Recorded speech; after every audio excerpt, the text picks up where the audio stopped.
इस टूर्नामेंट की सिर्फ एक चीज़ प्रिडिक्टेबल है, वो है कि ये टूर्नामेंट बहुत अनप्रिडिक्टेबल है। कहीं तो 220 230 करके भी टीम मुश्किल होता है डिफेंड करना, हार जाती है मैच, और कहीं तो 125 128 रन करके भी जीत जाती है। देखा कितने लोगों ने ये सोचा होगा कि बस दिल्ली तो बिल्कुल बेकार खेल रही है और आसान से गुजरात जीत जाएगी, और सोच के बिल्कुल आपने मैच से आंखें हटा ली। यही गलती है। जब तक आखिरी गेंद ना डल जाए, जब तक रिजल्ट आपको पता ना चल जाए ना, तब तक अपनी आंखें मैच से मत हटाइए।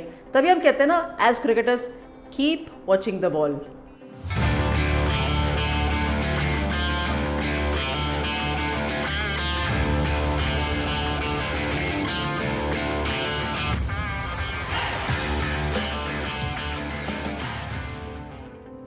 स्वागत है आपका डिफरेंट स्ट्रोक्स के अंदर। और सही कहते हैं, क्योंकि जब तक अंतिम गेंद ना डल जाए ना और रिजल्ट आपको पता ना हो, तब तक रिजल्ट इज नॉट सर्टेन। ऐसा ही कुछ हुआ एक बार फिर इस टूर्नामेंट के अंदर, लेकिन लो स्कोरिंग मुकाबले में। मोहम्मद शामी ने जब 4 विकेटें ली थी ना, तब ये सोचा होगा बस आसानी से मैं जाके ड्रेसिंग रूम में बैठूंगा, ये तो रन मेरी टीम चेस कर ही लेगी, होम ग्राउंड में मैच खेल रहे हैं। और उन्होंने नहीं, सभी लोगों ने सोचा होगा, क्योंकि इतना शानदार स्पेल, इतना बढ़िया स्पेल। ऐसा नहीं है कि पहली बार देखा है मोहम्मद शामी से, लेकिन भाई मतलब स्पेयर थॉट फॉर है, मतलब प्लेयर ऑफ द मैच तो बने ही बने। लेकिन जो विकेटें ली, जिस तरीके से दिल्ली के अगेंस्ट दिल्ली को रोका इतने लो स्कोर पे, अब तो खैर तारीफ करनी चाहिए। वैसे तारीफ वैसे भी करनी चाहिए अमन खान की, क्योंकि उन्होंने 50 से ज़्यादा रन बनाए और रिपल पटेल ने उनकी साझेदारी उनके साथ बनाई। और कम से कम ये सोच सकते हैं कि अब क्या है ना, जब वापस मुड़ के देखेंगे तो कहेंगे कम से कम रन्स तो डाले बोर्ड पर। तो वो जिसने भी 40 25 40 और 30 रन की होता है ना, सबकी कंट्रीब्यूशन दिखती है। और बैटिंग ऑर्डर में जब आप देखोगे ना, ऊपर से देखते ही चलो किसने रन नहीं किए ना, किसी ने रन नहीं किया, क्योंकि मोहम्मद शामी ने रन करने ही नहीं दिए किसी को। इतनी बढ़िया तो बॉलिंग हुई थी। फिर आपने सोचा कि अरे ये तो ईजी है, आराम से चेज हो जाएगा। जब शुभमन गिल, रिद्धिमान साहा आएंगे, तो इससे पहले कि सेकंड ओवर शुरू होता, एक विकेट ऑलरेडी दिल्ली अर्न कर चुका था रिद्धिमान साहा के रूप में। तो अब आप सोच लीजिए, जब यहाँ से इस तरीके से चेस शुरू होगा तो दबाव तो ऑटोमेटिकली डलेगा ही ना। कितना भी टोटल हो, जो टीम चेस कर रही होती है उसके ऊपर दबाव डलता ही डलता है। ये खेल में कुछ चेंज नहीं हो जाएगा। आप T20, टेस्ट क्रिकेट, वनडे, जो फॉर्मेट देख लीजिए, वो फॉर्मेट सेम ही रहेगा। और दबाव तो कभी बहुत सारी चीज़ें करा देता है। हार्दिक पांड्या ने रन ज़रूर बनाए, तेवतिया ने भी बनाए, अभिनव मनोहर ने भी बनाए, लेकिन फिर भी क्या हुआ, रह गई ना पीछे।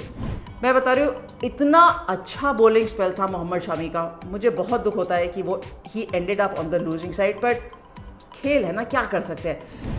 आई थिंक गेंदबाजी जो ईशांत शर्मा ने आखिरी ओवर में करी ना, वो एक्सपीरियंस की जिसकी हमेशा बात करते हैं, वो सामने दिख रहा था। जिस तरीके से इनफैक्ट इस टूर्नामेंट में पहले स्टार्टिंग लाइनअप में थे नहीं, पहले 11 में थे नहीं, लेकिन आई थिंक दिल्ली के अंदर था पहला मैच जब उन्होंने खेला था, और उस मैच में उनको प्लेयर ऑफ द मैच भी मिला था। मुझे याद है, मैं प्रेजेंटेशन पे थी, एंड वहाँ से चीज़ें टर्न अराउंड होनी शुरू हुई हैं। कम से कम एक सर्टेनिटी दिख रही है डेविड वार्नर को कि आप ईशांत शर्मा के हाथ में गेंद दे दीजिए, एक्सपीरियंस भी मिलेगा और रिजल्ट भी मिलेगा। और रिजल्ट तो उनके सामने ही, हम सबके सामने है। लेकिन मिडिल ऑफ द वीक में 2 मुकाबले अब खेले जाएंगे। एक मुकाबला शिफ्ट हुआ है, क्योंकि लखनऊ का मुकाबला एक दिन पहले खेला जाएगा, और वो टीम कौन सी होगी जो लखनऊ के सामने खेलेगी, वो है चेन्नई।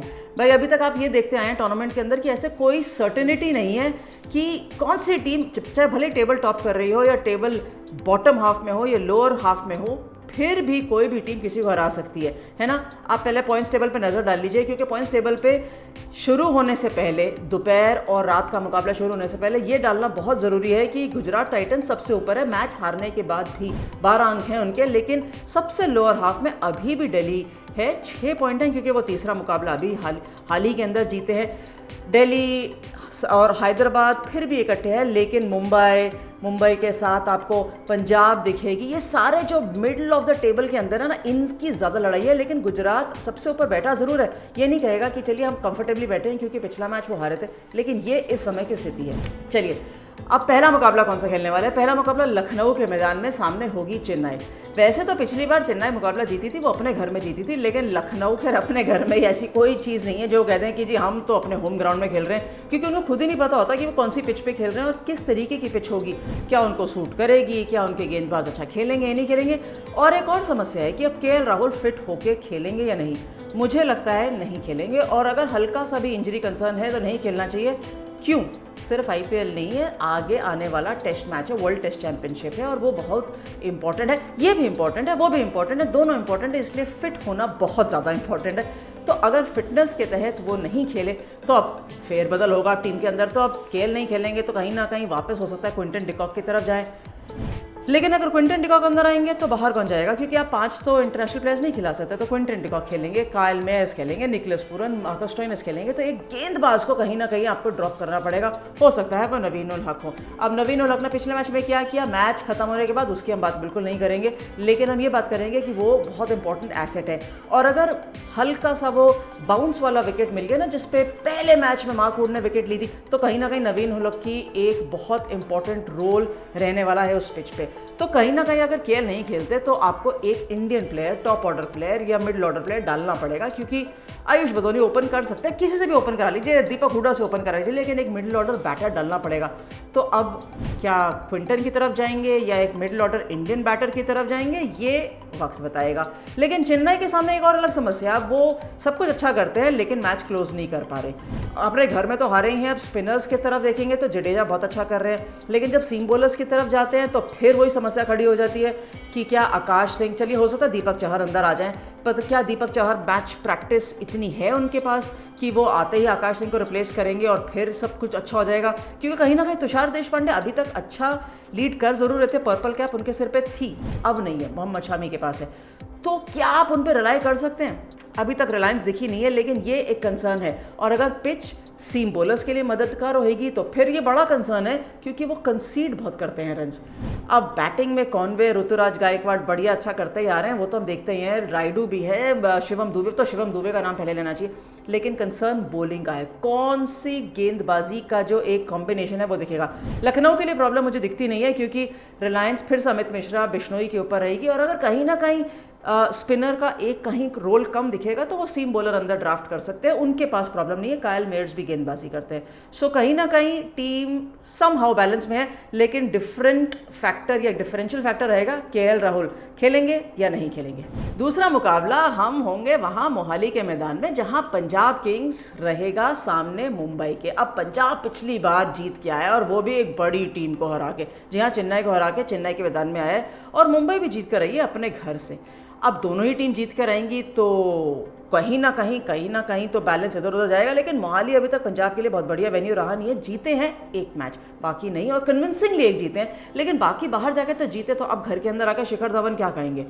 भाई प्रभ सिमरन ने पिछले मुकाबले में फॉर्म दिखाया था, बहुत अच्छी बात है। लियम लिविंगस्टन का फॉर्म दिखा था। सैम करन तो जब पिछली बार मुंबई के विरुद्ध खेले थे तो प्लेयर ऑफ द मैच बने थे, और अर्शदीप सिंह ने तो विकेटें ही तोड़ दी थी, 2-2, एक भी नहीं, और 4 विकेटें उन्होंने ली थी। तो कहीं ना कहीं player to player, team against team balance देखेंगे तो पंजाब पीछे नहीं दिखेगी, लेकिन मुंबई शायद आगे दिखे। वो कैसे? वो इस तरीके से कि अब जो कैमरन ग्रीन और टिम डेविड है ना, उनका फॉर्म बढ़िया आ गया, सूर्य कुमार यादव का फॉर्म बढ़िया आ गया, और जो मोहाली की पिच है वो बैटिंग के लिए बहुत बढ़िया है।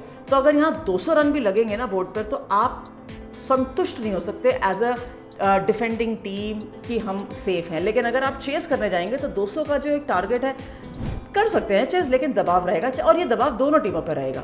सो मुंबई के लिए chasing is not a concern, लेकिन जब पंजाब की कंसर्न आती है ना, वो आती है बैटिंग में। क्या अभी तक Liam Livingstone best of form में है? नहीं। Sam Curran best of form में है एक डिपार्टमेंट में, या बैटिंग या बॉलिंग, दोनों डिपार्टमेंट्स में अभी तक नहीं। तो अब बल्लेबाजी किसके साथ करेंगे, कहाँ किसके साथ रिलाई करेंगे, क्योंकि वापस अभी तक शिखर धवन का फॉर्म बेस्ट नहीं आया है। कहीं ना कहीं वापस लिविंगस्टन सैम करन के ऊपर रहेगा, और एक और आइज रहेंगी रबाडा के ऊपर, क्योंकि मैथ्यू शॉट और रबाडा के बीच में से एक खेल सकता है, दोनों नहीं खेल सकते, क्योंकि सिकंदर राजा तो रहेंगे ना, वो तो उन्होंने पिछले मुकाबले में दिखा दिया था, जो जीता वही सिकंदर, तो वो खेलेंगे। अब कंसर्न आता है शॉट या रबाडा। रबाडा को पिछले मैच में बहुत ज़्यादा रन्स पड़े थे, लेकिन फिर भी आपका दिल कहता है कि आप कगिसो रबाडा को बाहर मत बिठाइए। अब किसके साथ जाएंगे, कौन से 4 प्लेयर्स पंजाब खिलाएगी, और किस कॉम्बिनेशन के मुंबई उतरेगी? मुझे लगता नहीं है मुंबई का कॉम्बिनेशन ज़्यादा चेंज होगा, जो पिछले मुकाबले में था वही खेलेगा। और जहाँ तक पंजाब की बात है, टॉसअप रहेगा कि क्या एक एडिशनल फास्ट बॉलर, ना गुरनूर सिंह की जगह हरप्रीत ही खेलेंगे। पिछली बार हरप्रीत को एक भी गेंदबाजी का ओवर नहीं मिला था, लेकिन वो चेन्नई में था। यहाँ बॉलिंग लाइनअप मुझे लगता है सेम, पर बैटिंग लाइनअप में कहीं ना कहीं पंजाब थोड़ा बहुत फेरबदल कर सकता है, ऐसा मुझे लगता है। बाकी टॉस पे पता चल जाएगा, रहूंगी ना मैं, देखूंगी, और आपको मैच के बाद भी बताएंगे कि क्या हुआ, कैसे हुआ। तब तक आप बताइए मैच में क्या हो सकता है, कौन जीतेगा, कौन हारेगा, कौन बाजी मारेगा, यह आपका होमवर्क है। Thank you very much watching different strokes.